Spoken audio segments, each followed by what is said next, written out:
साथियों जय हिंद, साथियों नमस्कार, राम राम, नमस्ते सभी विद्यार्थियों को गुड इवनिंग, क्योंकि रात्रि का समय स्टार्ट हो गया है। और अभी तो गुड नाइट तो मैं नहीं कहूंगा, क्योंकि गुड नाइट में हमें क्या आधे पौन घंटे के बाद में चर्चा करेंगे गुड नाइट की बातें। तो अभी तो क्लास शुरू हुई है, अभी तो जलवा अपना बिखरने वाला है, उसके बाद में होगी शाम की चर्चा। तो साथियों परसों की क्लास के अंदर मैं आपके बीच में नहीं आ सका था, उसका कारण था कि कोई अपना साथी उस समय मेरे चैनल पर लाइव आ गया था।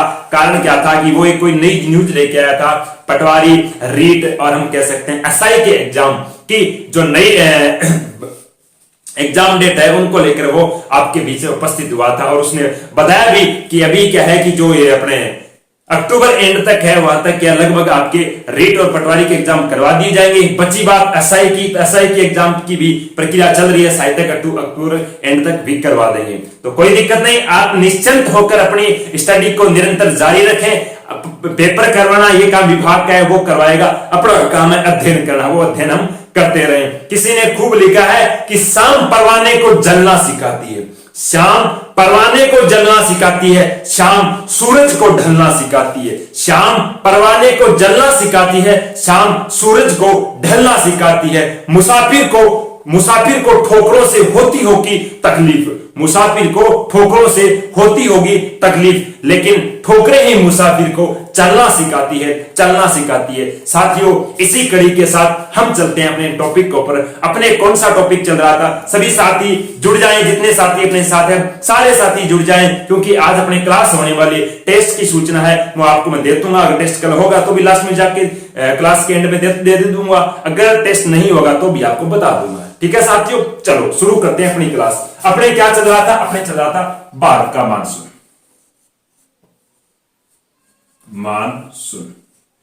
इस बात के मानसून के अंदर हम पहुंच चुके थे क्या, आज बात के मानसून की तीसरी क्लास होने वाली, 2 क्लास हो चुकी है। हम सिद्धांतों पर चर्चा कर रहे थे। एक सिद्धांत मैंने पहला पढ़ लिया था तापीय सिद्धांत, दूसरा हमने पछवा प्रवाह सिद्धांत पढ़ लिया था। आज हम तीसरे सिद्धांत की बात करेंगे। सिद्धांत का नाम क्या मेरे प्यारे साथियों, सिद्धांत का नाम है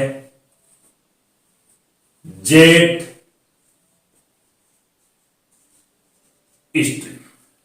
जेट स्ट्रीम कह दो या फिर इसका दूसरा नाम है क्या, नवीन सिद्धांत। क्या नाम है, नवीन सिद्धांत। जेट स्ट्रीम या फिर क्या, नवीन सिद्धांत। इस सिद्धांत का प्रवक्ता कौन था, ये सिद्धांत की प्रक्रिया देने वाला व्यक्ति कौन था, व्यक्ति का नाम था यस्ट। यस्ट बोलते हैं इसको, यस्ट। व्यक्ति का नाम क्या था, यस्ट।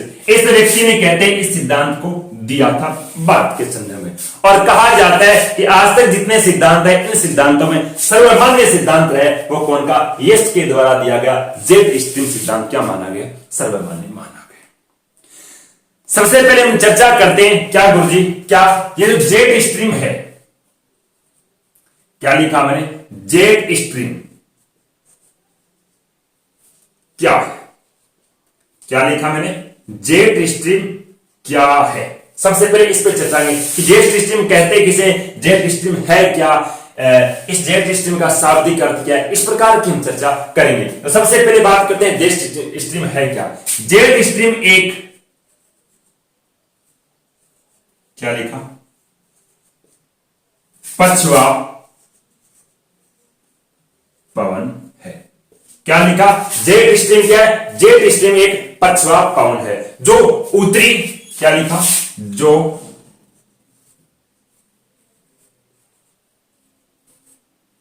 उत्तरी व दक्षिणी दोनों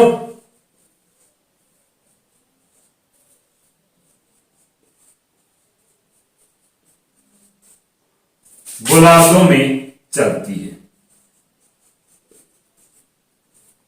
क्या लिखा, जेट स्ट्रीम क्या है, जेट स्ट्रीम एक पछवा पवन है जो उत्तरी व दक्षिणी दोनों गोलार्धों में क्या करती है, चलती है। बात आती है इसके बाद में क्या सर, तो ये इस पवन की क्या विशेषता रहती है, बात क्या रहती है, इस पवन की गति पर चलते हैं। क्या चलते हैं, गति। इस पवन की जो गति है वो गति रहती है कितनी, 300 से लेकर कितनी, 400 किलोमीटर क्या प्रति घंटा की रफ्तार। क्या चलती है, 300 से लेकर कितने मेरे प्यारे प्यारे साथियों, कितने 400 किलोमीटर प्रति घंटा की रफ्तार से ये दौड़ती है। कौन से पवन? तो पवन का नाम क्या बताया मैंने? Jet piston. ये पवन क्या करती है? शीत ऋतु के अंदर क्या करती है? बात करें शीत ऋतु के अंदर ये पवन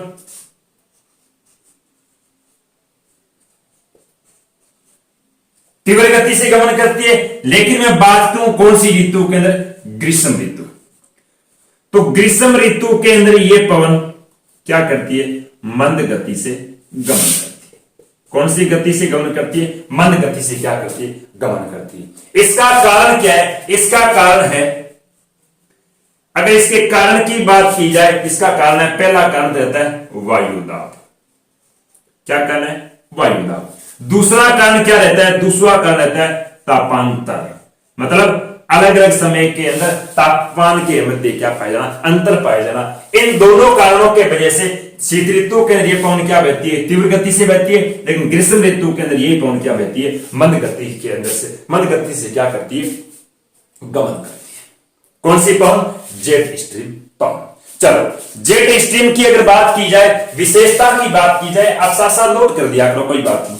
बिल्कुल साथियों, सारे के सारे जुड़ते रहो, उस क्लास का आनंद लेते रहो। मैं आपको हमेशा कहता हूं लाइक शेयर सब भाड़ में जाए, अपने को क्लास का आनंद लेना है, बाकी अपने को कोई मतलब नहीं रहा है। क्लास में अच्छा लगता है बस आप पढ़ते रहो, अच्छा नहीं लगता है कोई बात नहीं, आप इस क्लास का आनंद आता है तो आनंद लिया करो, नहीं आनंद लिया करो, कोई दिक्कत नहीं। आपसे आपके ऊपर किसी प्रकार का कोई प्रतिबंध नहीं है कि आपको क्लास देखनी ही पड़ेगी, नहीं। मैं तो बस, मेरा काम है कि मैं मेरे द्वारा जितना कंटेंट हो सकता है वो आपके लिए लेके आता हूं। आपको अगर अच्छा लगता है तो देख लिया करो। रियल के अंदर आपको ऐसा लगता है हमें कुछ नया मिला है तो डी बेस्ट। अगर आपको ऐसा लगता है कि और पढ़ा रहे हैं उसी के तरीके से पढ़ा रहे हैं, इसमें कुछ नया तो है नहीं, तो आपकी मर्जी, कोई बात नहीं। चलो बात करते हैं आगे की। क्या चलती है बात आ जाती है जेट स्ट्रीम पवन की गुरुजी क्या विशेषता, क्या बात आती है? इसके बाद में बात आती है जेट स्ट्रीम पवन की क्या विशेषता। अगर जेट स्ट्रीम पवन की विशेषता की बात की जाए, इसकी विशेषता क्या है? यह एक क्या लिखा?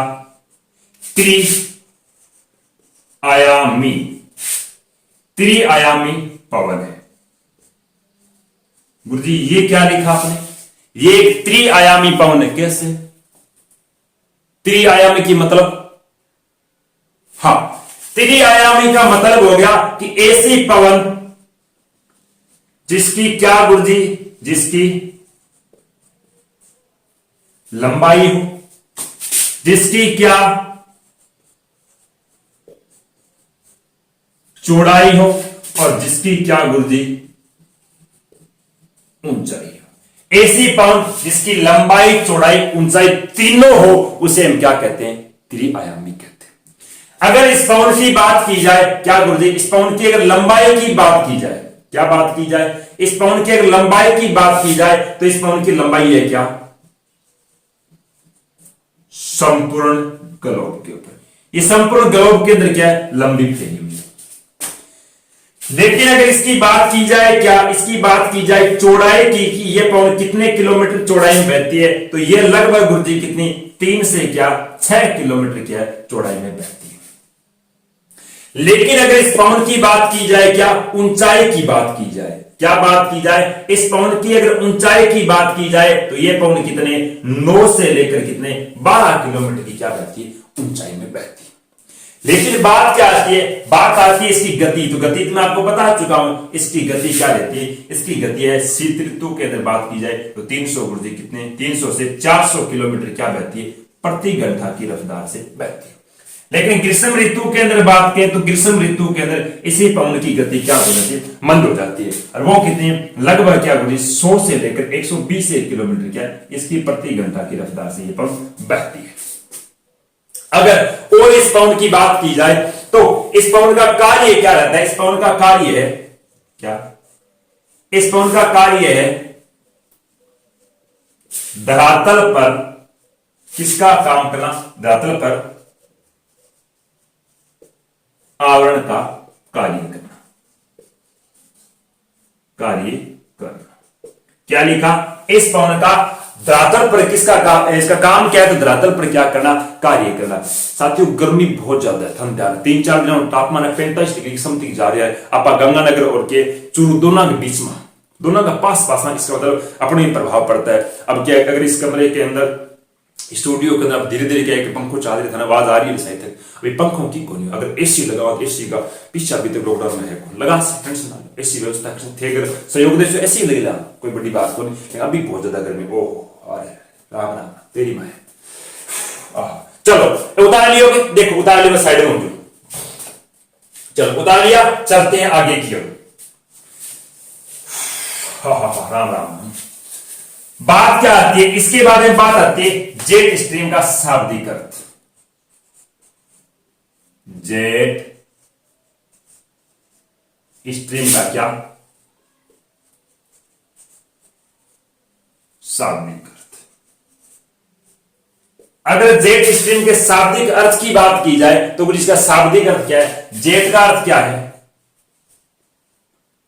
जेट का अर्थ है विमान, एक विमान का नाम, लेकिन स्ट्रीम का अर्थ क्या है, स्ट्रीम का अर्थ है दाना, हिंदी में अर्थ क्या होता है, दाना। लेकिन इस स्ट्रीम, जो स्ट्रीम है, इस स्ट्रीम, ये शब्द किसका है, अंग्रेजी भाषा का शब्द है। स्ट्रीम किस भाषा का शब्द है, स्ट्रीम है अंग्रेजी भाषा का शब्द, जिसका अर्थ क्या हो गया, पवन। क्या अर्थ हो गया, पवन। कहने का तीव्र गति से गमन करने, पवन की तरह गमन, सॉरी विमान की तरह गमन करने वाली एक पवन है, इसे क्या कहा जाता है, जेट स्ट्रीम। क्या लिखा यहां पर, ऐसा लिख सकते हो कि विमान की तरह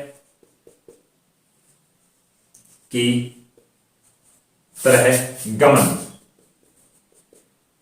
करने वाली एक पवन है। क्या है, एक पवन है, जो गुरुजी कौन सी है, बात की हमने जेट स्ट्रीम पवन।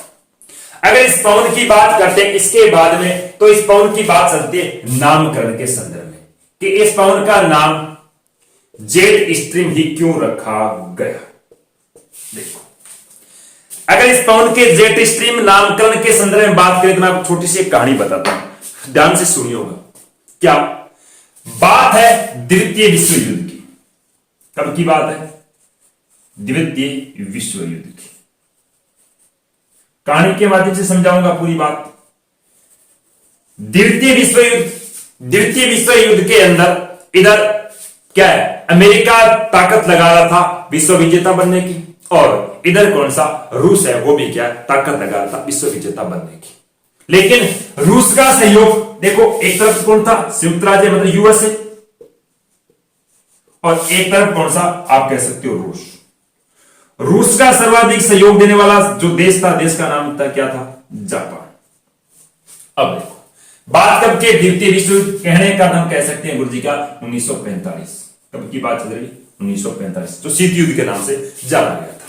अब देखो, इधर रूस क्या कह रहा है, विश्व विजेता बनने की क्या होड़ में लगा, इधर रूस यूएसए भी क्या, दोनों क्या अपने विश्व विजेता की होड़ में लगे हुए। तब कहते हैं रूस को, अमेरिका को पता चला कि रूस को अगर हराना है तो उसके एक बाएं हाथ को काट दो। कहने कर जापान का रिश्ता है वो रूस से क्या कर दो, तोड़ दो। रूस अपने आप ही क्या हार जाएगा, अपने आप ही अपनी हार की स्वीकार कर लेगा। इसका मतलब खुद क्या बन जाऊंगा, विजेता बन जाऊंगा। तब कहते हैं कि अमेरिका ने जापान के ऊपर, क्या है, अमेरिका ने जापान के 2 शहर थे, एक शहर का नाम था हिरोशिया, क्या नाम था, हिरोशिया। एक शहर का नाम क्या था, हिरोशिया, दूसरे शहर का नाम था नागासाकी। क्या नाम था, नागासाकी। ये 2 शहर थे, एक का नाम था हिरोशिया, एक का नाम था नागासाकी। और ये जापान के 2 सबसे बड़े शहर थे। बोला कि अगर हम जापान को घुटने टिका दें, जापान को मजबूर कर दें अपने साथ मिलने के लिए, तो रूस को अपना आप ही आ जाएगा। सिंपल सी बात है। कहने कर सांप को क्यों मारो, सांप की मां को पकड़ो, ताकि अपना भी सांप अपने गले में आ जाएगा। कहने का अर्थ क्या है कि रूस ने जापान के हिरोशिया और नागासाकी शहर पर सन 1945 में एक विमान के माध्यम से क्या बम गिराए थे। और ये रूस पर, जापान किधर पड़ता है, जापान पड़ता है अपने पूर्वी गोलार्ध के अंदर, अमेरिका पड़ता है पश्चिमी गोलार्ध के अंदर। देखो इधर मैं थोड़ा सा यहां पर समझा देता हूं। यह पश्चिमी गोलार्ध, ठीक है, यह बन गया पूर्वी गोदावरी। देशांतरों के माध्यम से, वैसे तो उत्तरी दक्षिण दो गोदावरी में। अब देखो, अमेरिका ने क्या, जापान पर बम गिराने के लिए एक विमान के अंदर एक बम भेजा था। बम का नाम क्या था? बम का नाम था लिटिल फेट बम। नाम क्या था? लिटिल फेट बम। अब देखो, ये लिटिल फेट बम है, ये गिराने के लिए अमेरिका ने जापान के हिरोशिमा नागासाकी दोनों शहर भेजा। जब ये विमान जाते वक्त कहा जा रहा था, पूर्व में, पश्चिम से पूर्व की तरफ जा रहा था, तब कहते हैं कि विमान जाते वक्त क्या दौड़ा रहे थे इसको, कितने से दौड़ा रहे थे इसको? 300 किलोमीटर प्रति घंटा की रफ्तार से। लेकिन विमान दौड़ रहा था कितने किलोमीटर प्रति घंटा की रफ्तार से? 600 किलोमीटर प्रति घंटे की रफ्तार से। इन्हें कुछ नहीं पता चला। जैसे इन्हें इन दो शहरों पर बम गिराए, और बम गिराने के बाद में वापस जब क्या अमेरिका की तरफ लौट रहे थे, तो लौटते समय ये विमान को दौड़ा रहे थे कितने किलोमीटर? 600 किलोमीटर प्रति घंटा की रफ्तार से दौड़ा रहे थे। लेकिन विमान दौड़ रहा था कितने किलोमीटर? विमान दौड़ रहा था मात्र, कहते हैं 300 से 200 किलोमीटर प्रति घंटा की रफ्तार से दौड़ रहा था। तब इस विमान के जो पायलट सवार थे, पायलटों ने सोचा कि जापान को पहले से पता चल चुका था, और जापान ने हमारे क्या विमान के अंदर को टेक्निकल क्या इश्यू पैदा कर दिया, जिस वजह से विमान दौड़ नहीं रहा। इसका मतलब पीछे से जापान है कोई ना कोई गुस्ताखी करने वाला 100%, और उस गुस्ताखी के अंदर अपना विमान मतलब गिराया जाएगा, गिराने के बाद हम मारे जाएंगे। तब कहते हैं इन पायलटों के सपने पसीने छूट गए थे, और पसीनों ओखे सोखे क्या अमेरिका फूक गया। अमेरिका फूक के बोला कि बहुत तो खपच गया है। बोला क्या? बोला जापान ने विमान के अंदर पता नहीं क्या कर दिया था, जिस वजह से जापान विमान दौड़ ही नहीं रहा था। बोला अच्छा। बोला तब कहते हैं अमेरिका ने कोई गुप्तचर एजेंसियों के माध्यम से पता किया कि जापान को पहले पता था कि अमेरिका बम गिराने वाला है क्या। तब पता चला कि जापान को तो बम गिराने के बाद में पता नहीं चला, उसके 1 घंटा बाद में पता चला कि अमेरिका ने गिराया है। तो बोला हमारे विमान जो 600 किलोमीटर प्रति घंटा की रफ्तार से दौड़ा रहे थे, वो 200 किलोमीटर प्रति घंटा की रफ्तार से क्यों दौड़ रहा था? तब विमान की चेकिंग की, विमान के अंदर कोई कमी नहीं।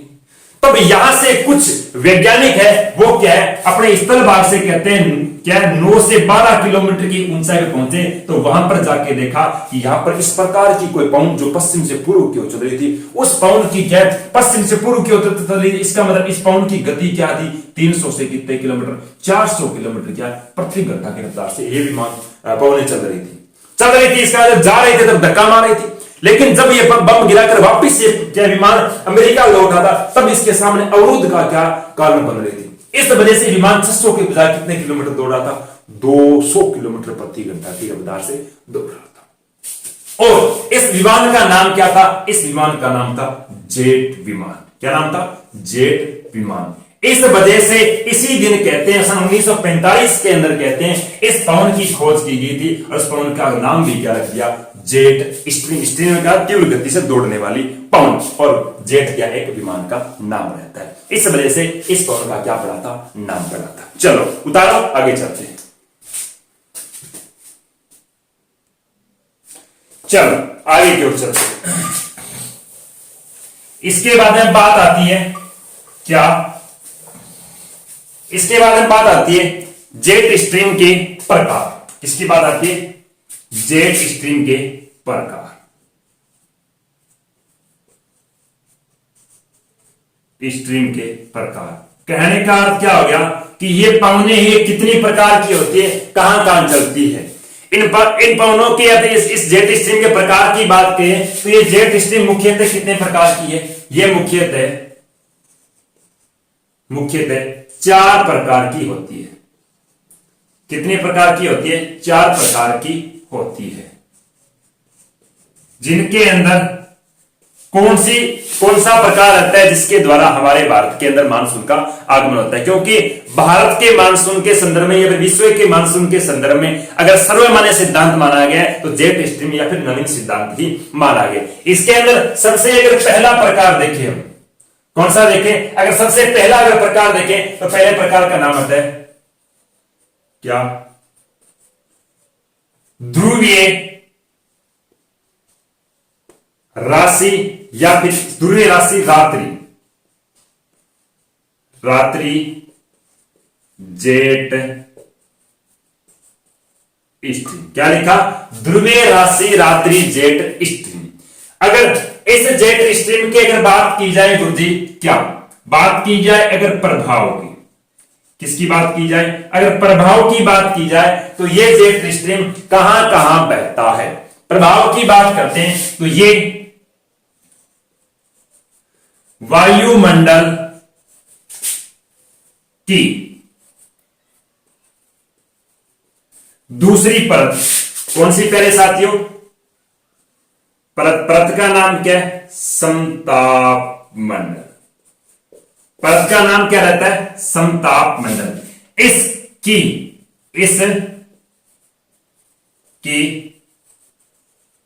सीमा पर दोनों गोलार्धों में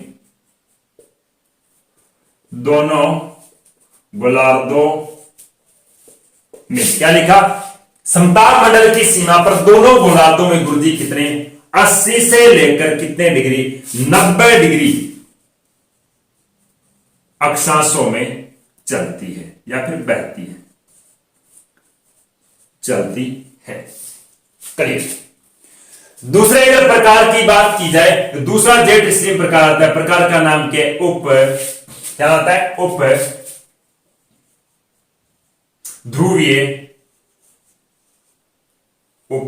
ध्रुवीय वाताग्रह, उपध्रुवीय वाताग्रह जेट स्ट्रीम। क्या लिखा, उपध्रुवीय वाताग्रह जेट स्ट्रीम। अगर इस जेट स्ट्रीम की बात की जाए, क्या गुरुजी अगर विस्तार की बात करें तो ये जेट स्ट्रीम गुरुजी कहां से कहां तक बहता है, अगर इसके विस्तार की बात करें तो इसका विस्तार रहता है कितने, 45 डिग्री से लेकर कितने 65 डिग्री। कौन से अक्षांश के अंदर, तो ये केवल और केवल ध्यान रखना उत्तरी अक्षांशों के मध्य ही बहता है। उत्तरी अक्षांश का अर्थ हो गया उत्तरी गोलार्ध के अंदर इसका क्या रहता है, प्रभाव रहता है, उत्तरी गोलार्ध के अंदर ये क्या बहती है। अगर बात की जाए क्या तीसरे जेट स्ट्रीम के प्रकार की बात की जाए, तीसरा जेट स्ट्रीम कौन सा रहता है, नाम है उपोषण। क्या रहता है, उपोषण कटिबंधीय,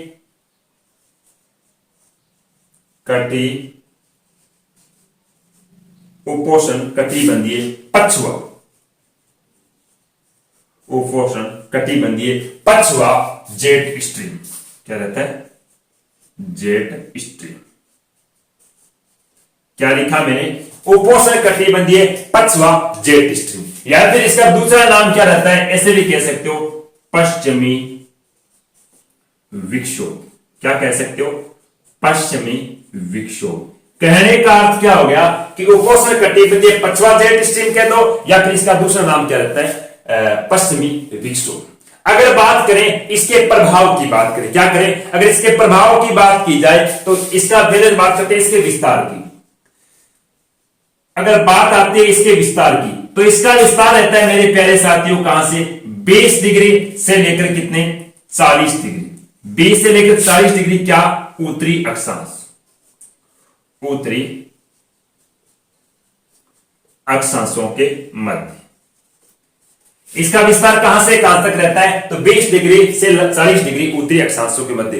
केवल और केवल उत्तरी गोलार्ध के अंदर ही ये बहती है। क्या बहती है, उत्तरी गोलार्ध के अंदर ही ये क्या करती है, बहती है। बाकी ये किसी भी गोलार्ध के अंदर इसका प्रभाव नहीं रहता।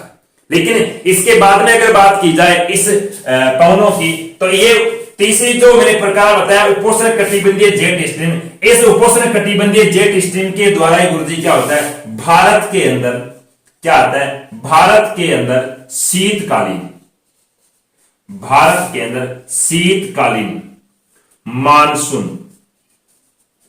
का क्या होता है, आगमन होता है।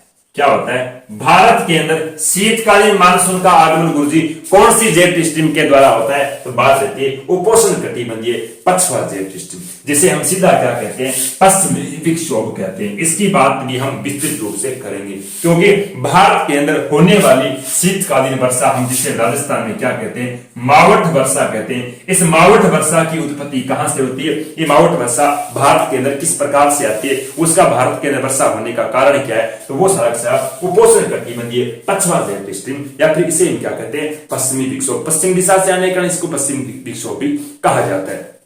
अब देखो, ये इस उपोष्ण कटिबंधीय पछवा जेट स्ट्रीम के अंदर जो पवनें चलती है, इन पवनों को कहा जाता है पश्चिमी जेट स्ट्रीम। सीधा क्या कह सकते हो, पश्चिमी विक्षोभ की जगह बजाय से क्या कह सकते हो, पश्चिमी जेट स्ट्रीम पवन भी कहा जाता है, जेट स्ट्रीम पवन भी कहा जाता है। क्या कहा जाता है, पश्चिमी जेट स्ट्रीम पवन भी कहा जाता है। चलो इसके बाद में बात करते हैं अगले की ओर। अगले की ओर बात करें, नंबर आता है कौन सा, 4 नंबर प्रकार। 4 नंबर प्रकार कौन सा रहता है जेट स्ट्रीम का, तो देखो 4 नंबर प्रकार के जेट स्ट्रीम की बात करें, बात आता है आपका क्या, उष्ण कटिबंधीय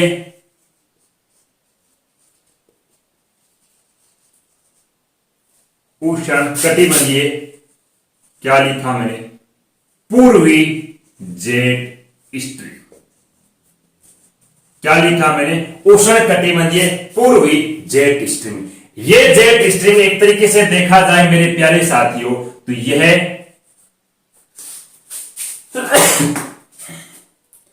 सोचा ना कोरोना को नहीं हर छींक हर खांसी कोरोना नहीं होती। अब छींक छांक आ जाओ यार, थोड़ा सुथन भी ध्यान है, क्यों एलर्जी वगैरह बढ़ जाओ ना, भी बचाओ। तो क्या लिखा, उष्ण कटिबंधीय पूर्वी जेट स्ट्रीम। यह एक क्या लिखा मैंने, अस्थायी पवन है। क्या लिखा मैंने, यह एक अस्थायी। कौन सी जेट स्ट्रीम गुरुजी अस्थायी है, तो गुरुजी उष्ण कटिबंधीय पूर्वी जेट स्ट्रीम क्या है, अस्थायी है। क्यों, देखो इस जेट स्ट्रीम की पूरी चर्चा करूंगा मैं, लेकिन पहले बता देता हूं इस जेट स्ट्रीम का क्या मेरे प्यारे साथियों विस्तार। अगर विस्तार की बात की जाए तो यह बहती है 8 से लेकर गुरुजी कितने, लगभग क्या 35 से अक्षांशों के मध्य बहती है। कितने, 35 डिग्री उत्तरी अक्षांशों के मध्य बहती है। अब देखो इसके बाद में इसके प्रभाव की बात करूं, क्या बात करूं मैं, इसके प्रभाव की बात करूं तो यह जेट स्ट्रीम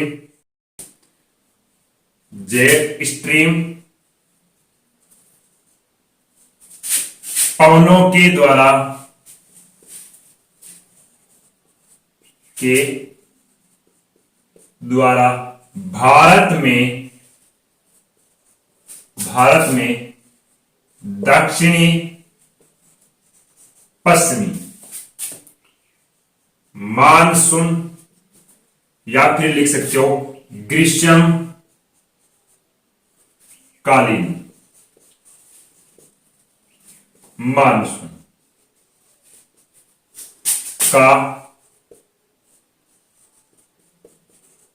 आगमन करती है। क्या लिखा कि ये जेट स्ट्रीम भारत के अंदर कहने का तो कौन सा गुरुजी, तो दक्षिणी पश्चिमी मानसून है, उस मानसून का क्या करती है, आगमन करती है। या फिर सीधा लिख सकते हो गुरुजी कौन सा, जो ग्रीष्मकालीन के अंदर जो मानसून आता है उस मानसून का भारत के अंदर आगमन किस जेट स्ट्रीम के द्वारा होता है, हम कह सकते हैं उष्ण कटिबंधीय जेट स्ट्रीम, या फिर हम सीधा कह सकते हैं पूर्वी जेट स्ट्रीम। पूर्वी जेट स्ट्रीम के द्वारा गुरुजी क्या होता है, भारत के अंदर हम कह सकते हैं कि मानसून का आगमन होता है। चलो इसके बाद में बात क्या बताई मैंने बात बताई थी आपको कि ये एक तरीके से क्या है, अस्थायी पवन है। अस्थायी पवन कैसे है गुरुजी, तो अस्थायी पवन का कारण क्या हो गया कि जब सूर्य का क्या होता है प्रभाव रहता है दक्षिणी गोलार्ध में, जब दक्षिणी गोलार्ध में प्रभाव रहेगा तो ये पवन किधर चली जाएगी, दक्षिणी गोलार्ध में चली जाएगी। फेडरल नियम के अनुसार बात होते हैं कि जैसे सूर्य दक्षिणी गोलार्ध में चला गया तो उत्तर गोलार्ध में चलने वाली पवन क्या करेगी, भूमध्य रेखा को पार करेगी, अपनी दिशा में क्या करेगी, परिवर्तन करेगी। वो सारी कहानियां इस जेट स्ट्रीम के अंदर भी हम अगली क्लास के अंदर चर्चा करेंगे। और जब उत्तरी गोलार्ध में होते हैं तो ये पवन क्या उत्तरी गोलार्ध में चली जाती है। इसका मतलब इन पवनों को एक तरीके से क्या बताया गुरुजी, अस्थायी पवन बताया गया। तो कहने का जेट स्ट्रीम के मुख्यतः कितने प्रकार है, 4 प्रकार है। चारों प्रकारों की हमने विस्तृत रूप से चर्चा की। भारत के अंदर किस किस जेट स्ट्रीम के द्वारा कौन से मानसून की उत्पत्ति होती है, तो पश्चिमी जेट स्ट्रीम के द्वारा भारत में शीतकालीन मानसून की उत्पत्ति होती है, और पूर्वी जेट स्ट्रीम के द्वारा भारत के अंदर कौन से मानसून की उत्पत्ति होती है? तो हम ग्रीष्मकालीन मानसून की उत्पत्ति कहते हैं। शीतकालीन मानसून को पश्चिमी विक्षोभ कहा जाता है और ग्रीष्मकालीन के मानसून को हम क्या कहते हैं? दक्षिणी पश्चिमी मानसून कहते हैं। तो साथियों, शायद क्लास लंबी हो जाएगी, इस वजह से क्या है कि इस जेट स्ट्रीम सिद्धांत की बाकी चर्चा हम अगली क्लास के अंदर करेंगे। तो दो मुझे इजाजत, शुभ रात्रि सभी भाइयों को, गुड नाइट। कोई बात नहीं, संख्या कम है लेकिन हम क्या इसी प्रकार से अपना परिश्रम लहराते रहेंगे, कभी ना कभी आपके सहयोग से इतिहास भी रचा जाएगा साथियों। तो दो मुझे इजाजत, चलते हैं, आज के लिए इतना ही, धन्यवाद, गुड नाइट।